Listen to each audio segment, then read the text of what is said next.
to this university.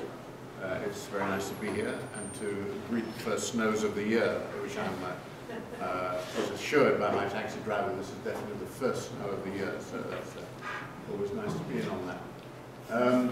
I'm going to talk about corruption from a legal point of view, since this university or this faculty is essentially focused on legal questions. But as you'll see, as I develop the theme, I'll talk about corruption a bit more broadly. But what I would like to do is to encourage you to think about international initiatives which have been going on over the last few years and are still going on, and have quite a future, because even now there's quite a lot of activity in this field, and then raise the question of what we need to do in addition to that if we want to confront corruption. But in this kind of talk, people always say, well, what do you mean by corruption? Okay, big question. And over the years, because I've been talking about corruption for a long time, I've become very comfortable with that definition, which is also the definition used generally by Transparency International, which is the network to which I belong, which Mike has said. So the misuse of entrusted power for personal gain is never completely comprehensive, but it is actually quite useful, because it includes, if we think about it, corruption of people in public office.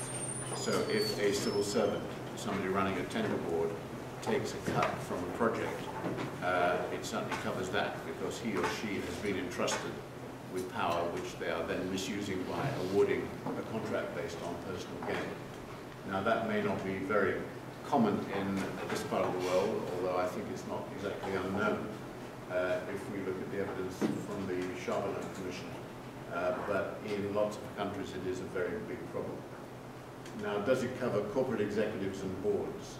I would say yes, because if you think about Enron, for example, as a kind of headline case, in Enron the people very close to the board and on the board were responsible for developing special purpose vehicles, which were certainly not to the benefit of shareholders. And we could further say now that so much evidence is coming from the banking world that the cases involving, for example, LIBOR and foreign exchange manipulation, for which some fines were announced yesterday, certainly also represents a misuse of entrusted power in relation to the public as a whole, because that affects interest rates, and in relation to shareholders, because it affects the way in which profits are earned or not earned. So I would argue that it includes financial traders as well. There's a whole issue in the analysis of corruption which has to do with the so-called economy of favors, in which we might include the so-called revolving door, in which somebody who's worked in for example, a Ministry of Defense, then gets a job in a defense company. And you might say that it doesn't cover that. On the other hand, he or she has used their power within the Defense Department to get that job. And there was a very famous case in Washington, D.C. very recently, about 3 or 4 years ago, in which somebody who was very prominent in the Department of Defense in Washington got a very senior job in Boeing. Anyway, you'll find, I think, that it is quite a good definition. There are many others, and of course, legal texts on corruption, and particularly the laws themselves, come up with extended definitions of corruption, but I found that a very convenient one. So, then people will say, well, does corruption matter? Isn't it just a way of getting business done? And people will even say it gets business done more efficiently, because everybody knows there's a going rate, the rate is paid, and a deal is done. But I would argue, and I think those of us who are concerned about corruption would argue that there are all kinds of consequences which are very negative. And some of them are encaptured there, I would like to think. So that if we look at, sorry, I'm just trying to see if I can get this. No, I can't, sorry, we'll go back to that. If we look at this, here we have failure of Millennium Development Goals. There's a big debate as to whether or not the Millennium Development Goals, which were launched 10 years ago have been successful or not. Actually, they have had some successes, but I would argue that actually, in many cases, the fact that, for example, there are still a very large percentage of primary school children out of school in countries like Pakistan, like India, like Tanzania, is partly due to corruption at that level. Failed public services, well, that's a notorious problem in relation to corruption, where, for example, transport services are grossly inadequate because of one form of corruption or another. Now, if we look at petty corruption, that's a world in itself, and by here I mean, as I'm sure you can imagine, the kind of small-scale corruption which actually governs the lives of, I'd say, about half the people in the world, because it's a big feature in very large population countries, including India and China, but also a very important feature in many smaller developing countries. So this is the kind of corruption in which, in order to get a child in for treatment in a hospital, you may have to pay somebody off. You may be abruptly held up by a policeman when you're on a bicycle or in a car and obliged to pay something. And maybe even more significantly, you may have to pay something to the headmaster or headmistress of a secondary school to get your child from one primary school into a secondary school. If these examples sound dramatic, which they may not do, but if they do, I can assure you they're extremely well documented. And I think that it's safe to say that that kind of corruption blights the lives of very many people. TI Kenya, which is the branch of Transparency International in Kenya, has twice done surveys of the frequency of bribery in urban Kenya, and has concluded twice that people pay about 15% of their net income to local authorities, such as the police, such as hospital staff, in the form of small-scale bribery, and that accounts for about 15% of their income. Other surveys of a similar kind have been done all over the world, from Latin America to Asia, and the figures come out often at about that level, certainly in the urban sector. So it's a huge problem, but it's also a huge problem because that petty corruption is sometimes defended as being the only way for a lowly paid civil servant to survive. But actually, it's equally true that that form of corruption can be part of a scam in which the person involved has to take home a certain amount of money to take home or take back a certain amount of money to their superior in order to be allowed to continue to operate. And the clearest example of that would be in the police force, where people on the beat, a policeman on the beat is required to bring home a certain sum every day in order to satisfy the demands of his senior officer. And there are even examples, again I'm quoting one from Kenya, but there are even examples of people who've turned down promotion because if they accept promotion they will be required to do even more of this kind of thing. So then if we look, going down the other column here, resource mismanagement. This is now edging into the question of the way in which projects are put together. So you may have a huge bias towards foreign exchange in the development of, say, a building project. People will make the case that we've got to import units that go towards the building of a given construct, because if we get foreign exchange, then we can use that to get a bribe in a currency other than our own. And then the question of mispricing, and I'll come back to that later on. But mispricing, I'm using here mispricing to mean the mispricing of exports by a company which knows that the world price is X, but by exporting at X minus 3 or 4, that the tax burden in the exporting country can be minimized. And very often this is in conjunction with placing the proceeds in an offshore jurisdiction, by which I mean somewhere like the Cayman Islands, before it is eventually reticulated back to an economy in which the company may be based. So what's an example? An example would be export of timber from Cameroon, say, where there is a world price for timber, but the timber is exported at a price below the world price. And the profit the difference between that export price and the world price is taken in the way I just described. So that's mispricing is a huge issue in itself, as some of you may know. very well, and we'll touch on that a bit later on. And then on the right-hand side, drug cartels.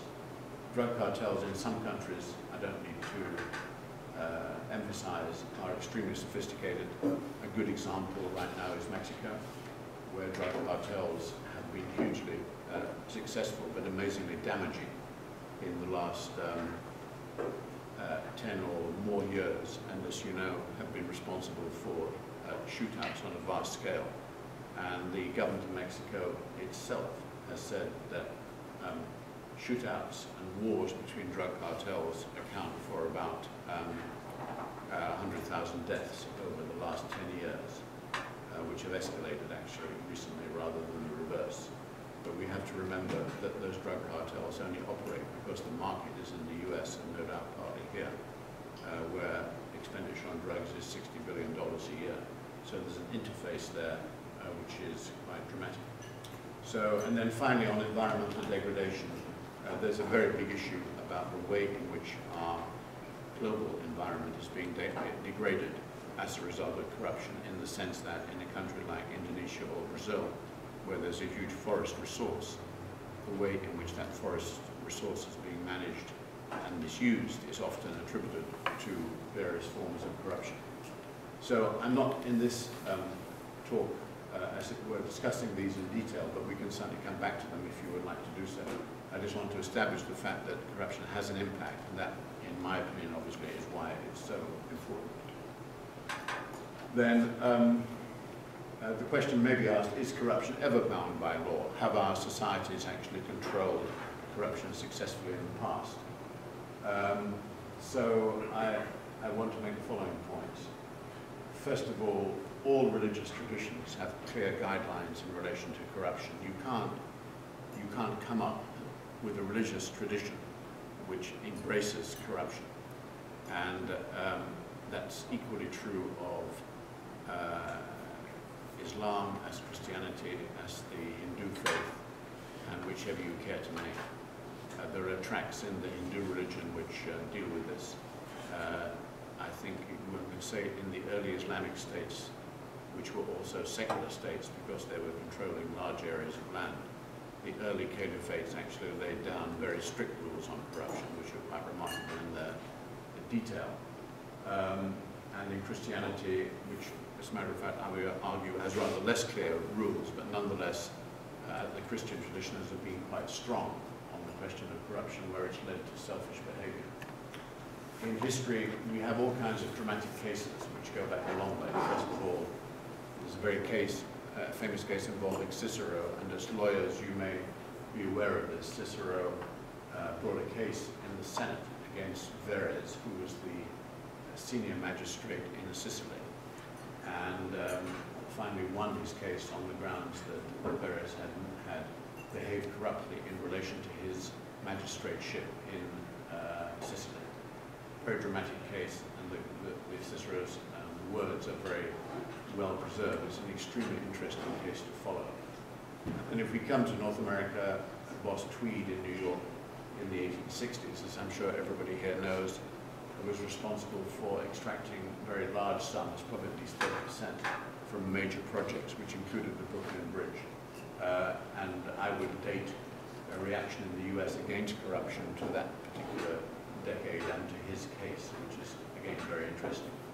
And then more recently in Italy, the Manu Politi case, so-called clean hands, was a series of interventions by the investigative magistrates in Italy in the early to mid-90s, in which ultimately 4,000 people were put under investigation in Italy because the then senior investigating magistrate had established that there were huge payoffs being paid out within municipal government, especially within Italy.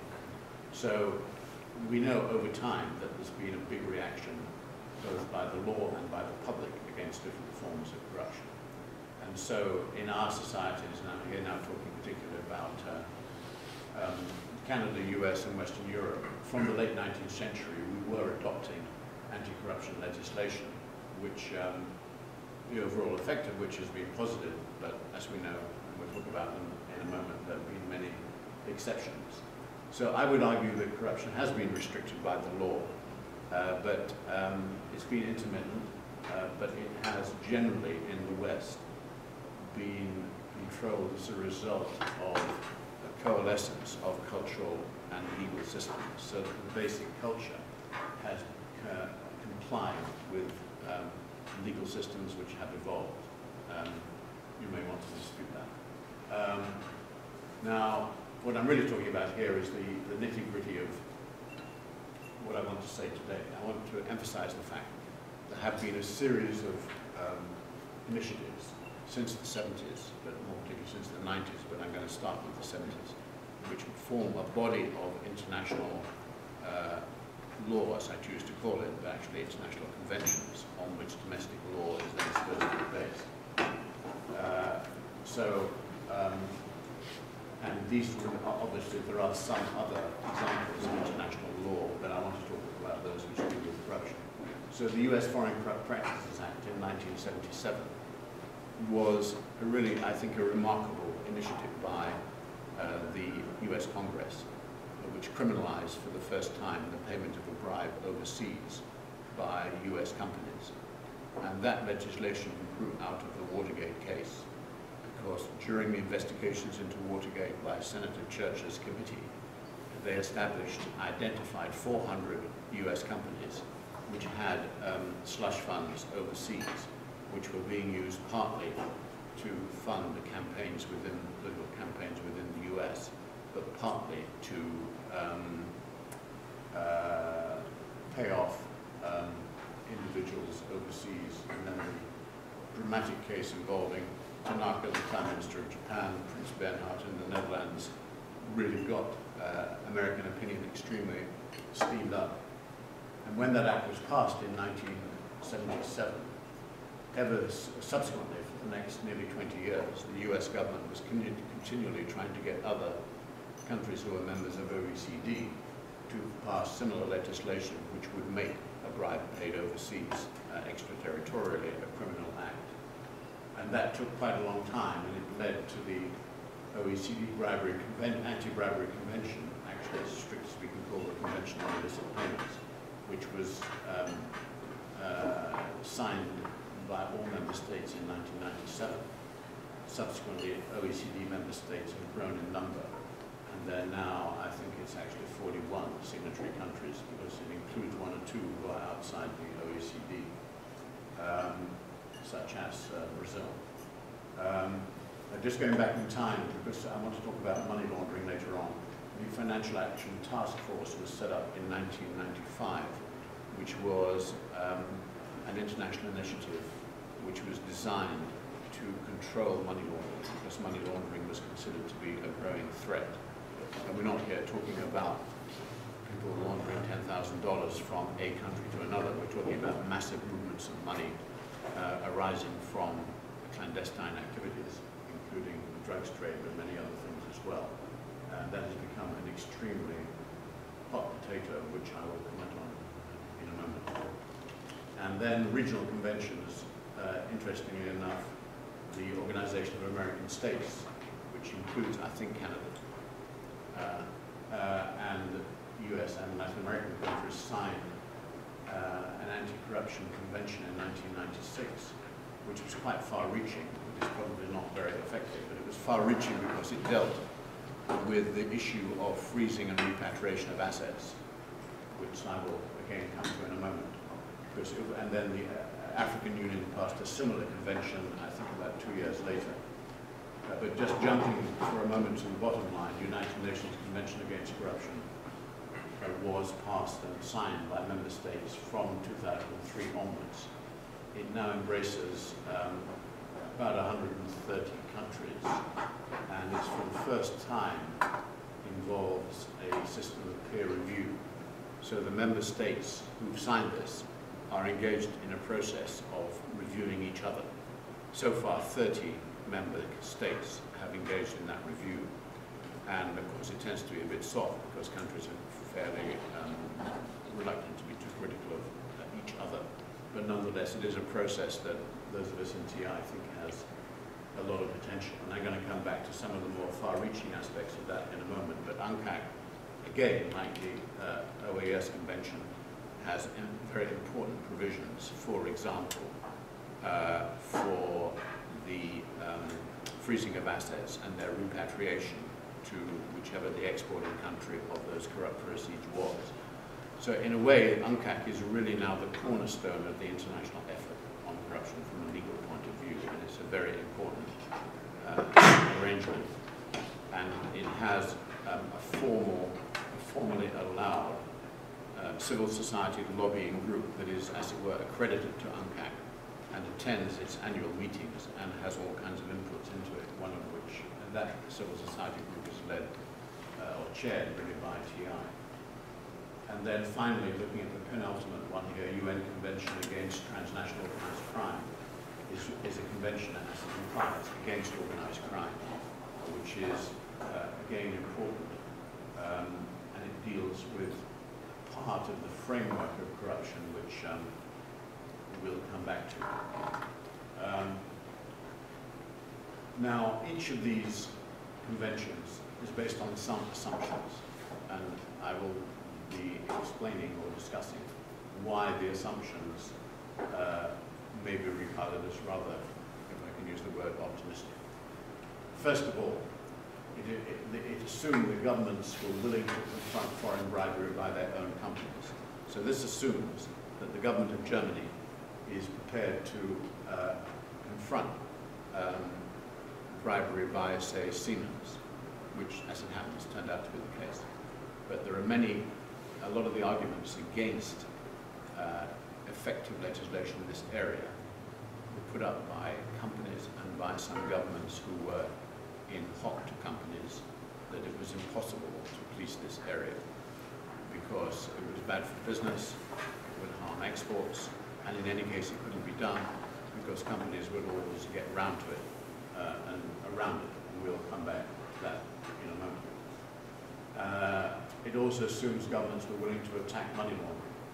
Well, that sounds pretty harmless, but as a matter of fact, the UK government has been extremely reluctant to confront banks like HSBC, which have been seen to be money laundering proceeds from Mexico on a huge scale. I'm just using that as an example.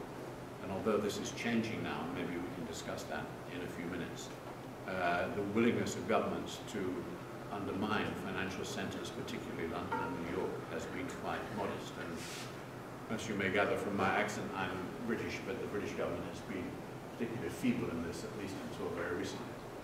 And then it assumes governments are willing to control organized crime. Well, you might say, why wouldn't they? But organized crime is a very powerful force.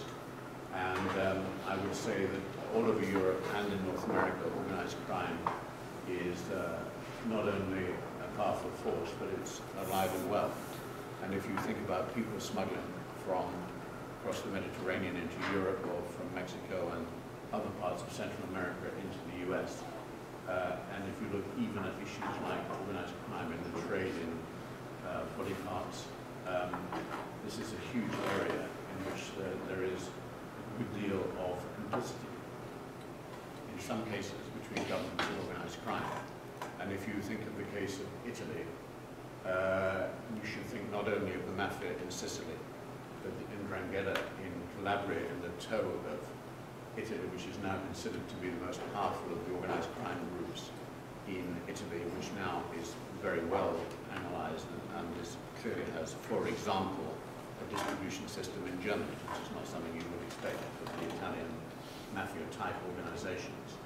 So there's a whole issue there, and in Europe, in the Balkans, in Croatia, Bulgaria, and Romania, organized crime is a very powerful force which has tentacles in the rest of Western Europe, which neither the European Commission nor Europol nor Interpol has really got under control.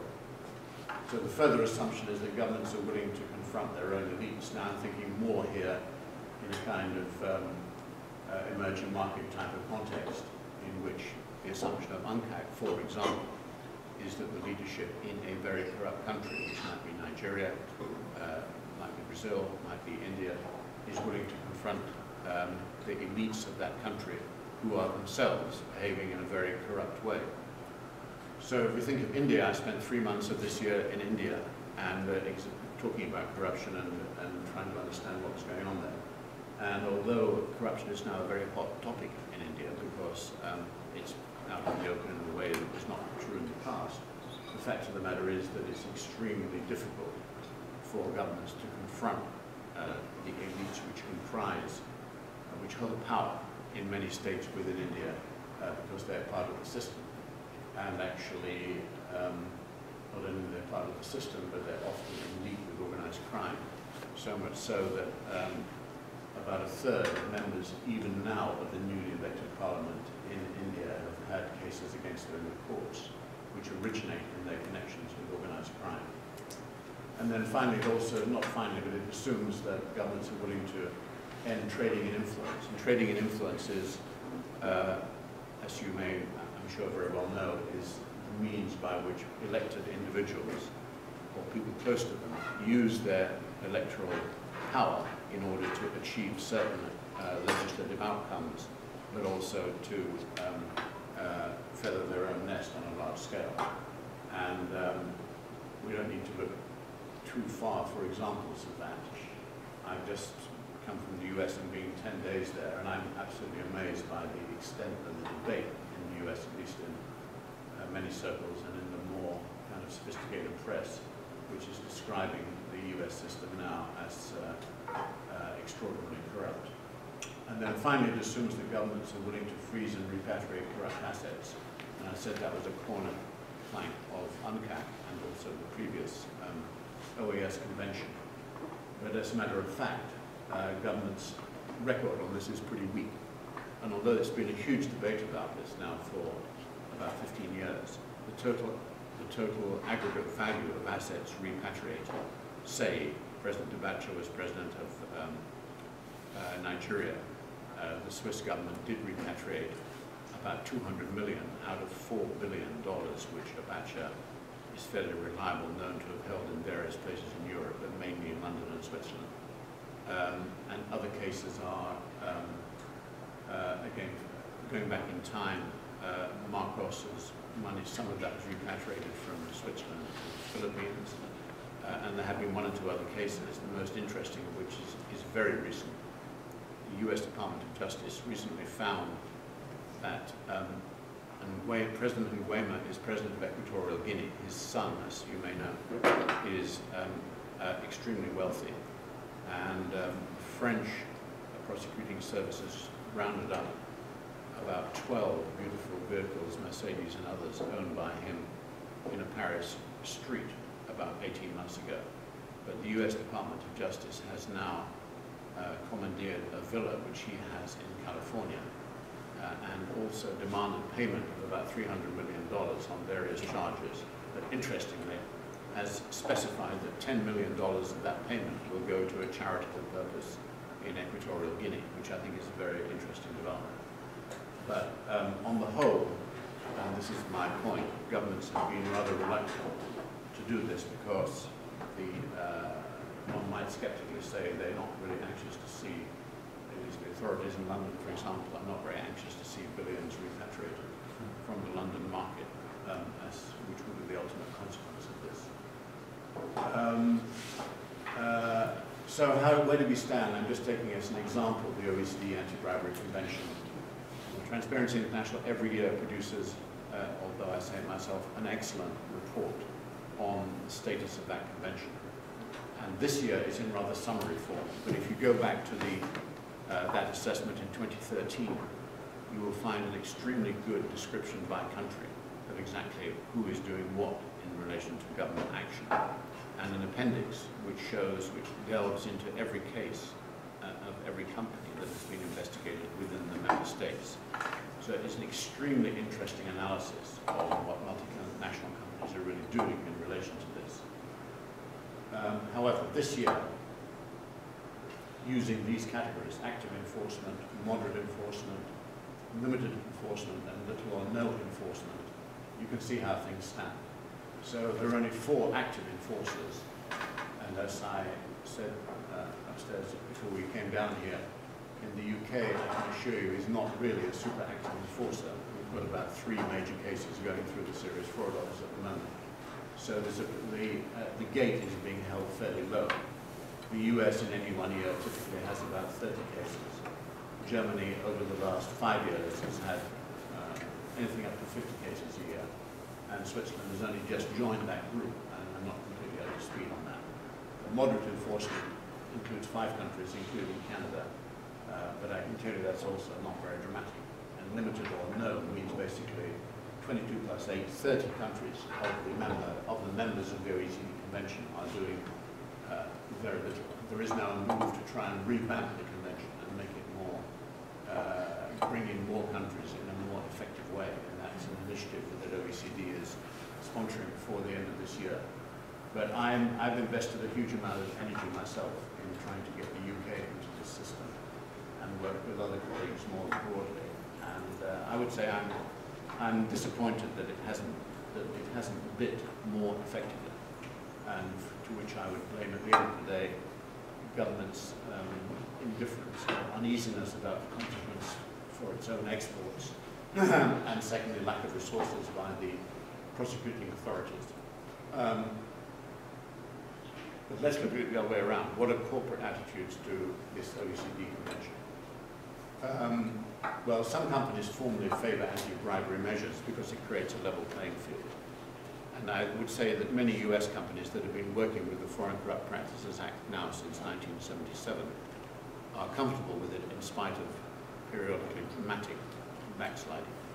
And that's why there's such a US corporate interest in getting other companies from other countries who are serious exporters to get similar legislation not only passed but effective.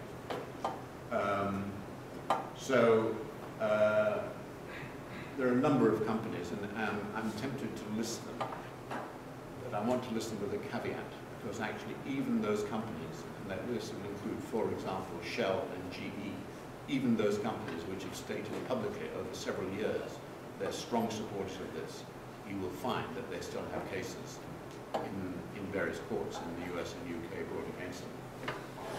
So, nonetheless, it is broadly true that some leading companies favor anti-bribery measures, and that's embodied in the output of entities like the International ICC, International Chamber of Commerce, which lends a lot of weight to this. So what's happened? In spite of this, what I call kind of ambivalence, many companies, and there may be people in this room who worked on this, have introduced very complex anti-bribery compliance systems. So this goes well beyond saying we have sent an annual letter to our staff saying you shouldn't pay bribes. This is a tremendous effort in a large company which may be employing 200,000 people around the world, or 50,000. Walmart employs 1 million.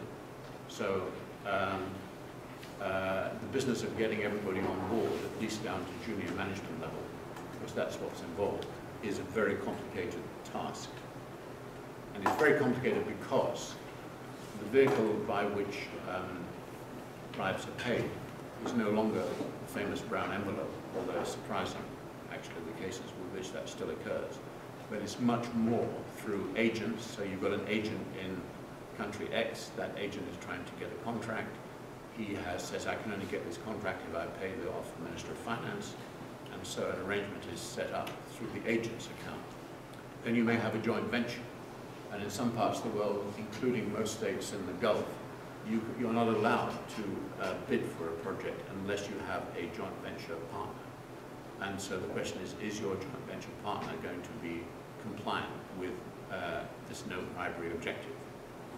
And then in addition to that, there may be other ways, that there may be other assumptions of this, like a contribution to a political party, or even simply to a large charity. So these issues of the means through which companies can pay bribes if they wish to are very complicated. But I would say it amazes me the extent to which sometimes this is abrogated. For example, you may know that there's been a very important case in the US involving Walmart, who from 2002 to 2008 paid bribes consistently in Mexico in order to get the rights to establish a store in different towns and cities in Mexico. So here we have the largest company in the world, employing 1 million people, in spite of the FCPA being on the books for 20 years, actually, and having an army of lawyers in Washington, nonetheless adopts bribery as a strategy to expand market share. So this is a pretty tough business to get some companies in line. And that is my next point. Significant backsliding or failed control by large companies. Walmart is one. Shell, that was a tremendous supporter of this 10 years ago, was found guilty and admitted guilt by the, actually originally by the Nigerian authorities, but later by the US DOJ, for enabling a agent called Panalpina to pay $2 million in bribes to clear materials through the docks in Lagos. Rolls-Royce, well, I'm sorry to have to list, Shell is half British, Rolls-Royce and GSK are both British. Rolls-Royce is currently being investigated jointly by the Serious Fraud Office in the UK and by the Criminal Bureau of Investigation in India for paying bribes through Hindustan Aeronautics to get a power generation contract in India, so much so that although half the planes in the Indian Air Force are serviced by Rolls-Royce, that contract is currently in jeopardy. And then GlaxoSmithKline, which has been in trouble with the authorities here, as you may have read in the papers, because this is a mega case, is fighting for its life in China because it's had a network of several hundred salespeople in China who've been paying bribes consistently over several years. A racket that was exposed by the prosecuting authorities in China and it has led to the withdrawal of the right to leave by a British guy who was the head of the GSK in China. And that case is rolling on through the courts in China. I mean, you might say that, you know, what about other companies? Well, the fact of the matter is, and I could expound on that if anybody was interested, actually, that all pharmaceutical companies, especially Chinese ones, pay bribes in China. But still, it was GSK that got caught and hasn't really denied it. And then corporate attitudes to OECD is sticking with this theme, judicial process flawed. I think companies have got used to the idea, and this is related particularly to the US, but it's creeping in the UK now, and I'm not sure about the situation here. But what really has now become the standard scene in the US is that a company is identified and sometimes self-confesses having discovered, in inverted commas, that it was paying bribes.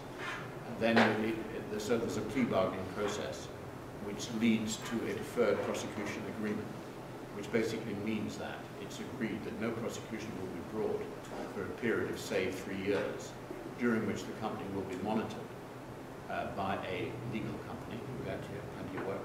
And if it is found to have behaved flawlessly during that period, then there will be no prosecution. But if, however, it breaks the agreement, then it's liable for an even bigger penalty. But this has actually become a kind of way of life for some companies, both introducing the deferred prosecution agreements and monitoring them. And so that's very much the pattern in the US. And there are very few cases now in which, particularly under the FCPA, there are very large fines, and still less in which individuals go to jail. I think the last occasion was an individual director of a company called Kellogg Brown Root, which was a subcontractor for the liquid natural gas plant, which is a huge venture offshore in Nigeria. He went to jail about maybe 4 years ago. And in the UK, there's a lot of criticism now that the SFO, the Serious Fraud Office, is tempted to move into the same strategy because it's more acceptable in public opinion. Companies are more comfortable with it, but I think in terms of the objectives, it's really quite dangerous. And then, of course, I mentioned use of subsidiaries, joint ventures, and agents, which is a way, to some extent, but not entirely, of getting around this. But of course, that's why, if a company is going to have a bona fide compliance system, it needs to deal with these points as well.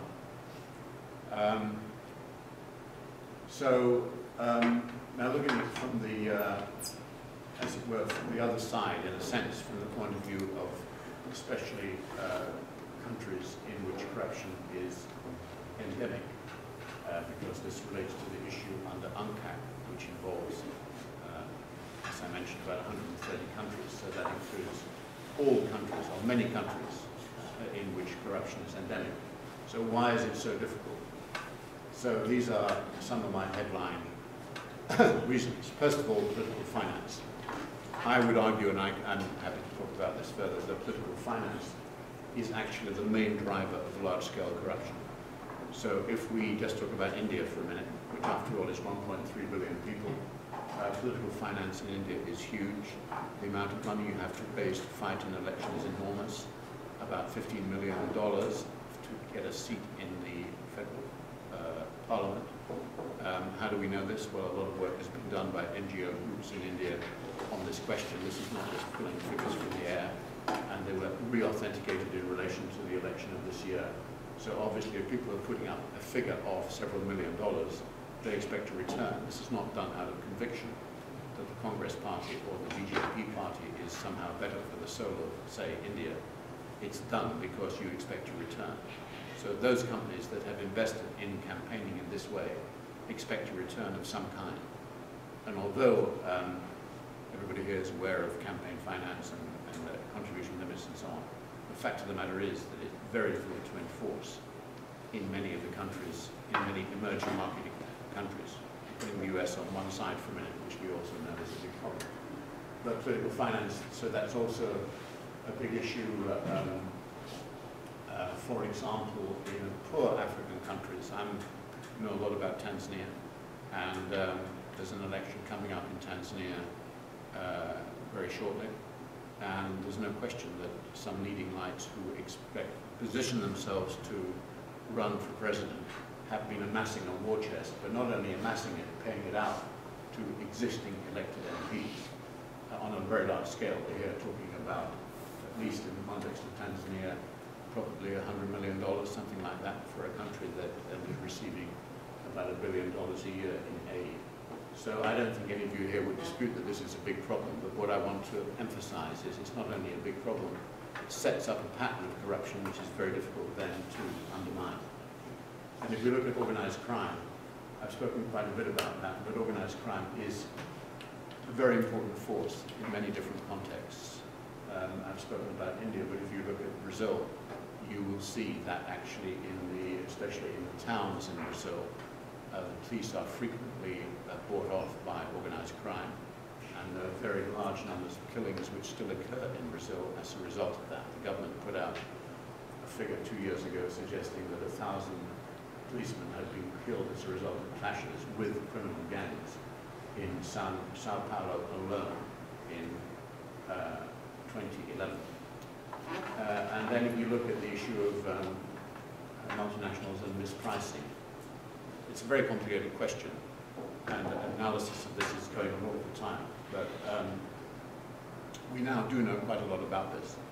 And an outfit like Tax Justice Network, which I'll comment on further on in a moment, has done, and for that matter, Global Financial Integrity, has done tremendous work which involves very, very detailed analysis of export statistics, looking at the price of a particular product when it leaves an exporting country, what that price is, and then what the price is when it's imported into, say, the US.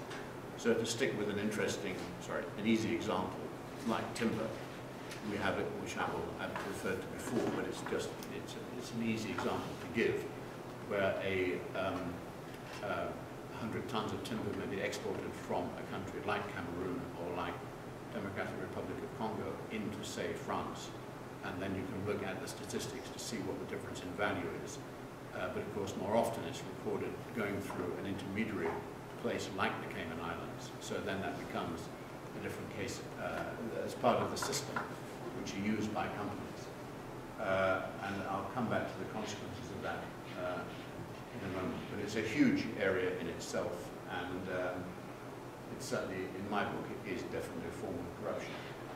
In the scale of the informal sector, this is a more, again, quite a tricky argument, but in relation to small-scale corruption in a country in which informal sector may account, say, for 30% of GDP, so transactions don't go through the books, or if they go through the books are meaningless. Then it's so easy to make a cash payment to somebody at City Hall. So if City Hall comes along to your small-scale enterprise, your SME, and says, okay, we think your turnover is $1,000 a month, and if you're not careful, you're going to get a tax bill for $300, but actually if you give me $200 in cash, that's fine. Then you can see, which is extremely common in the SME sector all over the world, I can assure you, in which case that is a very difficult form of corruption to deal with because there's no record of it, and it's very difficult to police. So whatever form of legislation you have, and now we're talking obviously about the national level, it's very difficult to combat. But some of this actually, if we expand the use of informal sector, relates to the trade in products like coltan. And I'm sure most of you know, or maybe everybody knows, that coltan is used in most mobile phones for electronic, as a part of the system for electronic connections. But it's also true that most coltan is mined in eastern DRC under extremely corrupt conditions by gangs of youths who are extremely exploited by local militia, some of which are controlled indirectly by the governments of Rwanda and Uganda, and which have completely failed to be, as it were, disciplined by the UN peacekeeping operation which still takes place there. So coltan is flown out of eastern DRC or maybe shipped across Lake Kivu and finds its way eventually into the formal international trading system, so that and then it is bought for smelters in Germany, the US and Kazakhstan, and becomes a very nice product which powers all of our mobile phones. So that is a very difficult area to deal with, again, because it's largely unrecorded. But some of you probably know that some great work has been done on that by organizations like Little Witness and Human Rights Watch, but it still goes on. I won't expand further on small-scale corruption and scams. I've mentioned money laundering as something which is still very easy to do in spite of restrictions. But I haven't said much about the existence of secrecy jurisdictions, which is a phrase increasingly used for what people used to call offshore centers. So that's places like the Cayman Islands, British Virgin Islands, Isle of Man, but also a state of Delaware in the US, which has the most incredibly generous tax arrangements, Monaco, Liechtenstein, and again now a couple of places which are really part of Malaysia, and one which is really affected by Singapore itself. So in all of these jurisdictions, tax rates are extremely low or non-existent, but more importantly, it's possible to disguise the ownership of a company, of the entity which is controlling the bank account. And so you might say, well, what do we know about the amount of funds flowing through them? Well, as I mentioned, several extremely good analyses have been done about this in the last 2 or 3 years, but they all come up with a figure of about $1 trillion a year flowing into these secrecy jurisdictions of one kind and another, and with an asset base now of well over 10 billion. So you might say, how much is $1 trillion? Well, the formal assets of the US banking system are 20 trillion. So this is a lot of money. And it's a lot of money which is not going into our various exchequers, apart from anything else. I just want to say something, because I'm still in the area of complexity, about why it's so difficult. And this is more to do, you might say it's to do with our own countries in the West, but let's assume for the moment that it represents a political finance in a so-called emerging market economy. But I want to explain why it's complex and the role of some of the players to whom I've already referred. So you have a government at the top, you have a presidency, we assume the president wants to get re-elected, we have politicians and service chiefs on the right-hand side, some of whom are linked into organized crime. That's a proven fact in countries such as India. We have party finance, which is what the president is trying to put together to achieve another year in, well, 5 years in government. We have local companies, and let's not forget local companies who are interested in favours one way or another. We have multinational companies who are making a contribution through intermediaries, of the kind of agents I mentioned. And we have organised crime, who may be operating through shell companies, which are therefore very difficult to identify. So that is hardly a definitive chart on political finance, but it does give you a sense that this is not such a straightforward business. And then what are the key issues for the future? Well, I haven't mentioned so far G8 and G20. Now that is an area grounds for optimism. You'll be glad to hear after what may appear to be a kind of catalogue of problems. But the G8 has taken some interesting initiatives in this. I'm no fan of the government of David Cameron, but the fact of the matter is that the UK government in June 2013 initiated a process in which they proposed that beneficial ownership should never be disguised. So, as you will know, this means that it's impossible to hide the identity of the true owners of a company. And Cameron promoted that as an issue for the G8, and it was carried forward to the G20 in Petersburg exactly a year ago.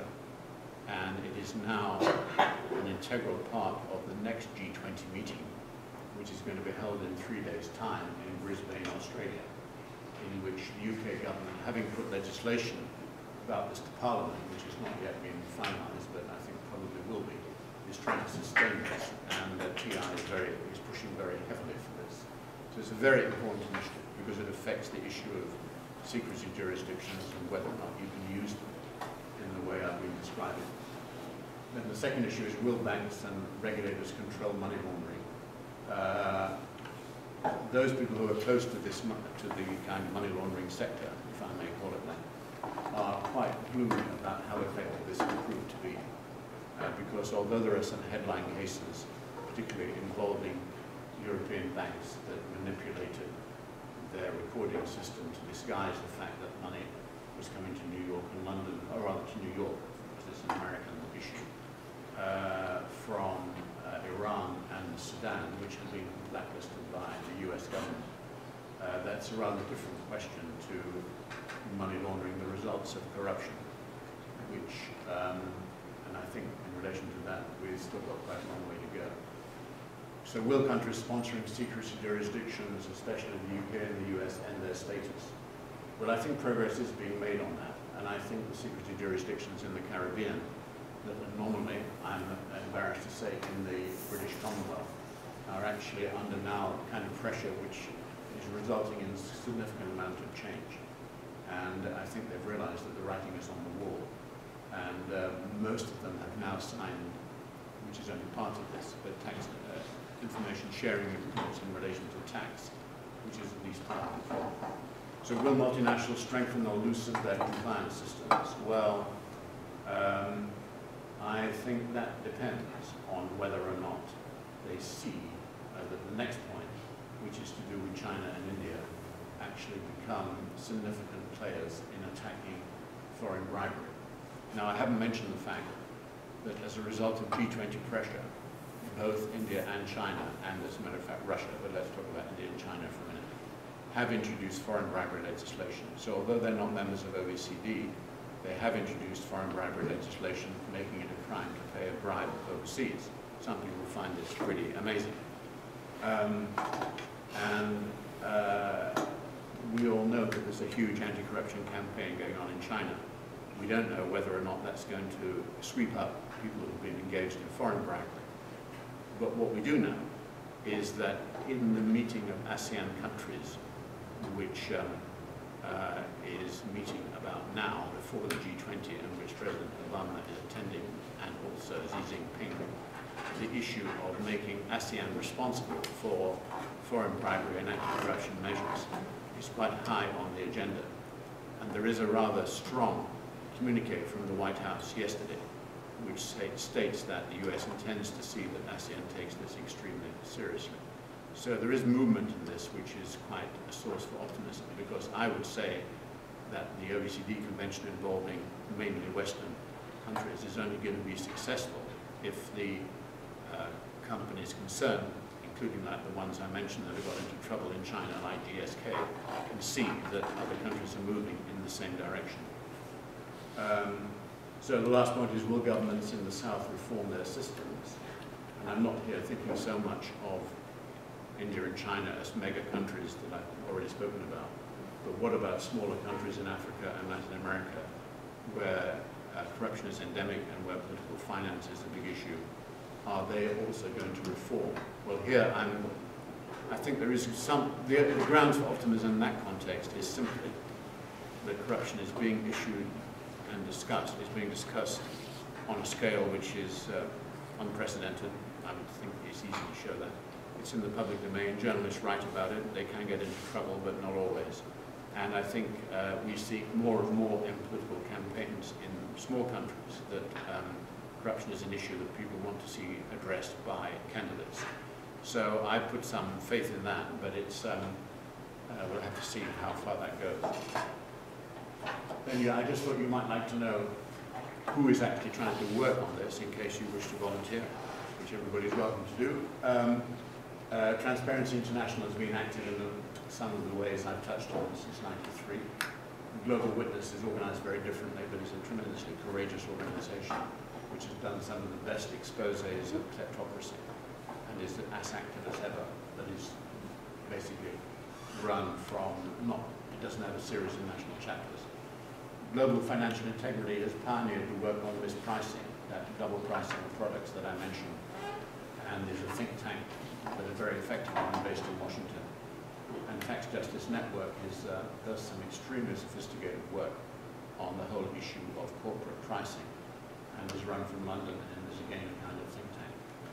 And what are they doing? They're providing information on a very large scale now. They're running targeted campaigns, and they're lobbying. And for example, I thought you might be interested to see a letter which the civil society groups that are registered with the G20 wrote in advance of the meeting in Brisbane in a couple of days' time, which encapsulates the kind of thing that civil society is trying to say. And it also, with its signatures there, indicate to you who's involved in this and who's trying to think about it and be active about it. And then my last thought, as it were, is globalization of the international economy has been a force in all this. Obviously, it's opened up markets which were much more difficult even 20 years ago.